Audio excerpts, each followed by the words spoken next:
नमस्कार, आप देख रहे हैं न्यूज़ पीआर। मैं हूं आदेश पुरी। आज हम बात करेंगे इमरजेंसी की, आपातकाल, जो कि 25 जून 1975 को देश में लागू किया गया था। और बात इसलिए कर रहे हैं क्योंकि 46 साल हो गए इमरजेंसी लागू हुए और कभी भी कांग्रेस के किसी भी नेता के द्वारा ये नहीं कहा गया कि 1975 में लागू किया गया इमरजेंसी गलत था या फिर वजह नहीं थी जिसके लिए इमरजेंसी को लागू कर दिया गया था, या फिर ये नहीं कहा गया कि लोकतंत्र में इमरजेंसी की कोई कल्पना नहीं की जा सकती है। ये काला अध्याय था। लेकिन कांग्रेस के वरिष्ठ नेता, पूर्व अध्यक्ष और अभी वायनाड से सांसद राहुल गांधी ने अपने दादी के द्वारा लगाए गए इमरजेंसी को गलत कहा है। And there's a fundamental difference between what happened in the emergency and it was wrong and what is happening now. The Congress party at no point attempted to capture India's institutional framework. And frankly, the Congress party doesn't even have that capability. Our design doesn't allow us that. Even if we want to do it, we can't do it. The RSS is doing something fundamentally different. They're actually filling the institutions with their people. So look, even if we defeat the BJP in an election, we are not going to get rid of their people in the institutional structure. Our Chief Minister of Madhya Pradesh, just before he was overthrown, had a conversation with me. He says, listen, my senior bureaucrats won't listen. They're RSS people. I tell them to do something, they don't do it. So it's fundamentally different what's going on. उन्होंने कहा है कि उस समय जो हुआ वो गलत था और मेरी दादी के द्वारा ये उठाया गया कदम गलत था। लेकिन कांग्रेस ने उस समय कभी भी भारतीय जो संस्थाएं थी उनको प्रभावित करने का प्रयास नहीं किया, क्योंकि ये कांग्रेस के मूल में ही नहीं है, उनके स्वभाव में ही नहीं है।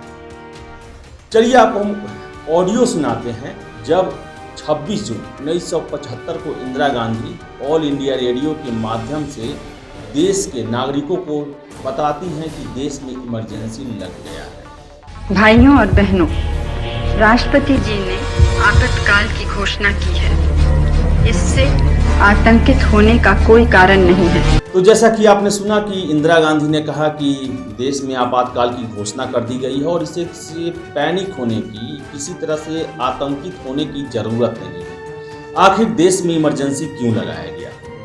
इसकी शुरुआत होती है 1971 के हुए लोकसभा चुनाव से। इंदिरा गांधी रायबरेली, जो कि उत्तर प्रदेश में है, वहां से कांग्रेस की उम्मीदवार बनती है और उनके सामने जो उनके प्रतिद्वंदी रहते हैं वो संयुक्त समाजवादी पार्टी के राजनारायण रहते हैं। राजनारायण स्वतंत्रता संग्राम में भाग भी लिए हुए थे और काफ़ी कद्दावर नेता थे और वो चुनाव हार जाते हैं। इंदिरा गांधी चुनाव 1,83,000 वोटों से जीत जाती है।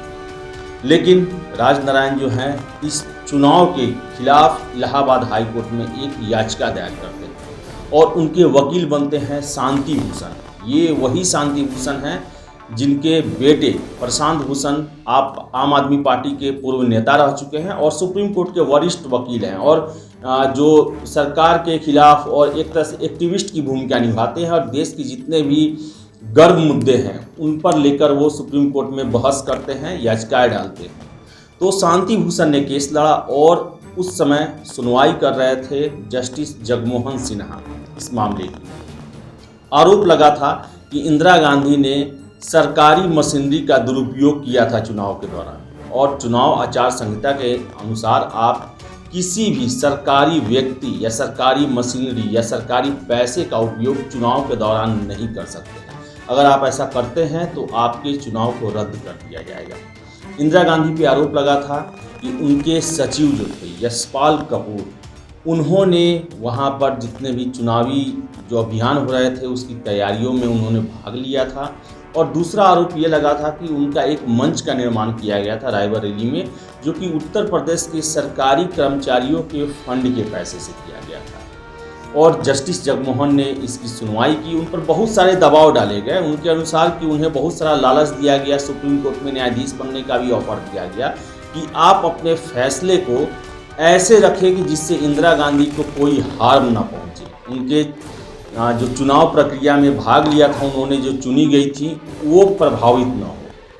लेकिन जस्टिस सिन्हा ने अपनी मन की सुनी, कानून की सुनी।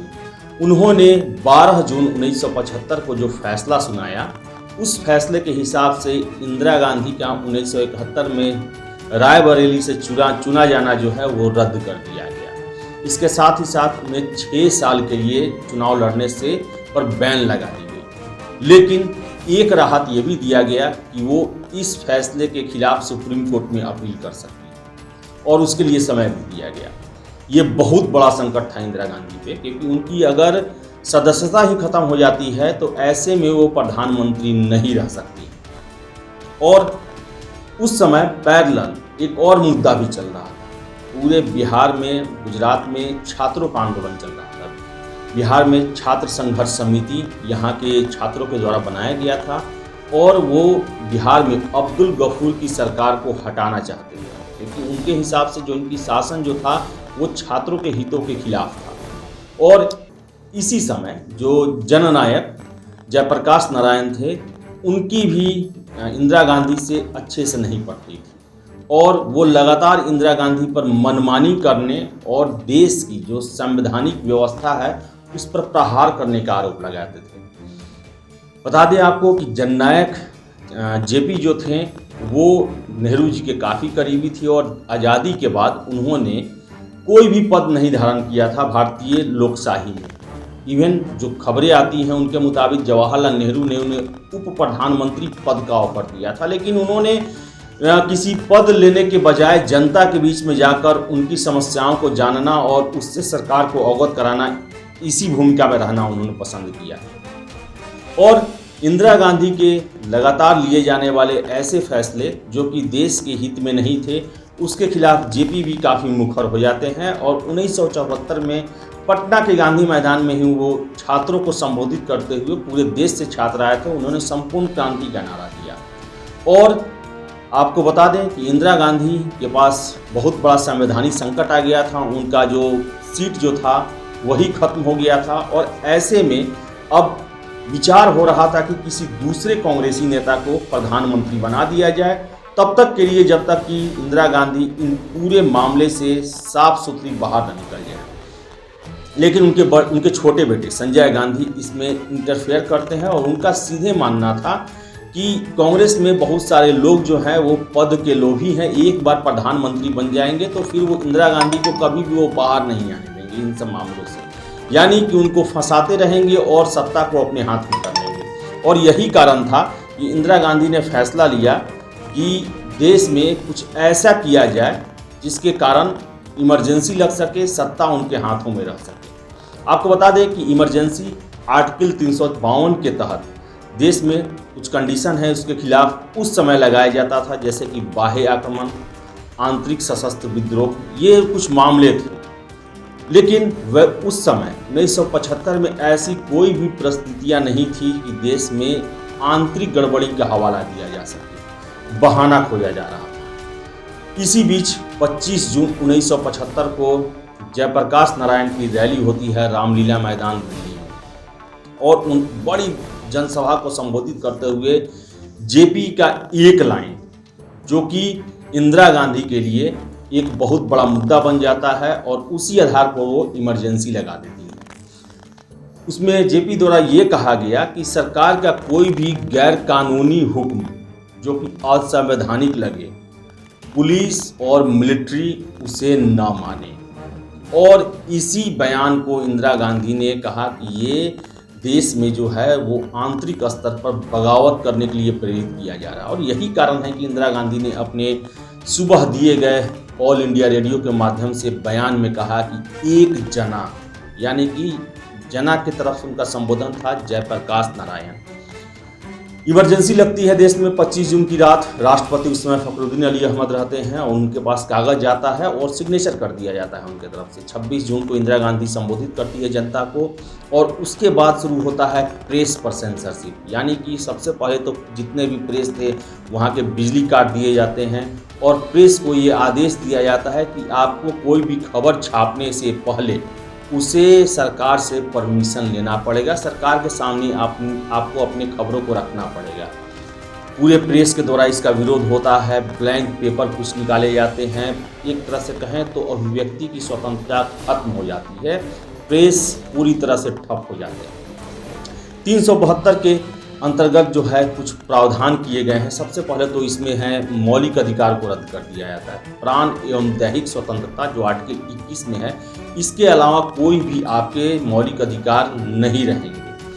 राज्य की जितने भी सब सरकारें हैं उसे भंग कर दिया जाता है, लेकिन सरकार अगर चाहे, केंद्र सरकार चाहे तो राज्य सरकारों को शासन करने का आदेश दे सकती है। तो ये कुछ प्रावधान है। और इसके बाद इमरजेंसी जो कि 25 जून को शुरू हुई थी 23 मार्च तक रहती है। इस दौरान जो भी विरोधी दल थे या जो भी सरकार के विरोधी थे उन सभी को जेल में डाल दिया जाता है। अटल बिहारी वाजपेयी, लाल कृष्ण आडवाणी, लालू यादव, अरुण जेटली, रजत शर्मा, फिर से न जाने कौन कौन, सारे लोग जो भी आज वर्तमान राजनीति में हैं, सारे लोग इमरजेंसी के दौरान देश के विभिन्न जेलों में।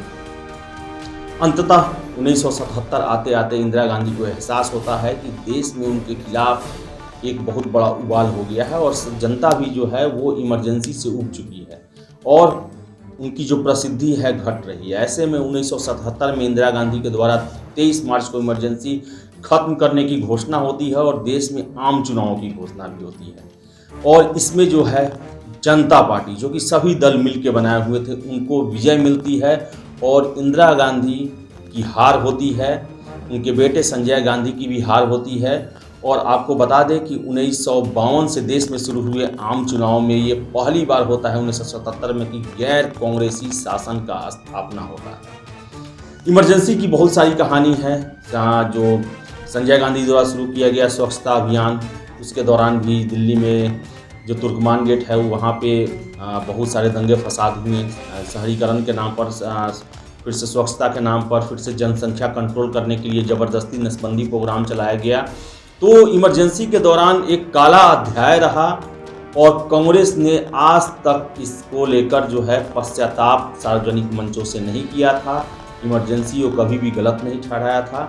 लेकिन इंदिरा गांधी जो कि उस समय प्रधानमंत्री थी, उनके पोते राहुल गांधी द्वारा एक कल टीवी इंटरव्यू में ये स्वीकार किया गया कि इमरजेंसी गलत था और उनकी दादी इंदिरा गांधी द्वारा इमरजेंसी लगाना गलत कार्रवाई थी। तो खैर 46 साल बाद ही कांग्रेस को ये एहसास हुआ कि लगभग 21 महीने देश की जनता को, लोकतंत्र में जीने वाली जनता को एक काला अध्याय से गुजरना पड़ा था और जिसमें अभिव्यक्ति की स्वतंत्रता और भारत में जो संविधान में मूलभूत अधिकार दिए गए थे उनके बगैर जीना था। तो देर आए दुरुस्त आए। हमारी भी गुजारिश है कि आगे कोई भी सरकार या कांग्रेस भी, चाहे कितना भी विकट परिस्थिति क्यों ना है, हमारे संविधान से और हमारे लोकतंत्र से कभी छेड़छाड़ ना की जाए, क्योंकि ये लोकतंत्र और ये संविधान जो है लाखों लोगों के कुर्बानियों के बाद मिला है, लाखों लोगों की अपनी जीवन जेलों के अंदर यातना झेलने के बाद मिला है। तो ऐसे में ज़रूरत है इसे संजो कर रखने की, इसमें लोगों के विश्वास बनाने की, विश्वास बहाली करने की और इसे दुनिया का सबसे बड़ा लोकतंत्र बनाए रखने और मजबूती के साथ बनाए रखने की ज़रूरत है। तो फिलहाल इस वीडियो में इतना ही। वीडियो पसंद आए तो लाइक शेयर करें, हमारे चैनल न्यूज़ PR को सब्सक्राइब जरूर कर लें। बहुत बहुत धन्यवाद।